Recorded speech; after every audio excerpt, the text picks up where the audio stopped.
ప్రియమైన దేవుని జనాంగమా, దేవుని సేవకుని పట్ల, ఏర్పరచుకున్న జనాంగాన్ని పట్ల దేవుడు కలిగిన ఒక అద్భుతమైన ప్రణాళిక ఏంటో తెలుసా? ఏమంటున్నాడయ్యా అంటే, ఇదిగో ఆయన అంటున్నాడు, మత్తయి సువార్త 10వ అధ్యాయము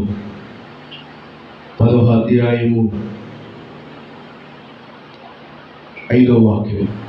యేసు 12 మందిని పంపుచు వారిని చూచి వారికి ఆజ్ఞాపించినదేమనగా, మీరు అన్యజనుల దారిలోకి వెళ్ళకుడి.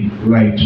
ప్రియమైన దేవుని జనాంగమా, ఈరోజు ఈ వాక్యం వింటున్న నీవు, ఈ వర్తమానం వింటున్న నీవు సేవకుడివా, సువార్తికుడివా, లేకపోతే దేవుని చేత ఏర్పరచబడిన జనాంగాన్ని నడిపించడానికి నాయకుడు అయినట్లయితే విను. నువ్వు అన్యజనుల మార్గంలోనికి వెళ్ళటానికి వీల్లేదని దేవుడు సాధించు. కానీ ఈ రోజున దేవుని సేవకుడు అని చెప్పుకుంటూ, సేవకుడు అని చెప్తూ అనేకమైన ప్రాంతాల్లో, అనేకమైన సభల్లో వాక్యాన్ని ప్రకటిస్తున్న నీవే అన్యజనుల మార్గంలోనికి వెళ్ళటానికి వీలు లేదు. దేవుడు హెచ్చరిస్తా ఉన్నాడు. దేవుడు నీతో బహువార్తంగా తెలియజేస్తా ఉన్నాడు. దేవుడు నామానికి మహిమ కలుగును గాక. ఆమేన్.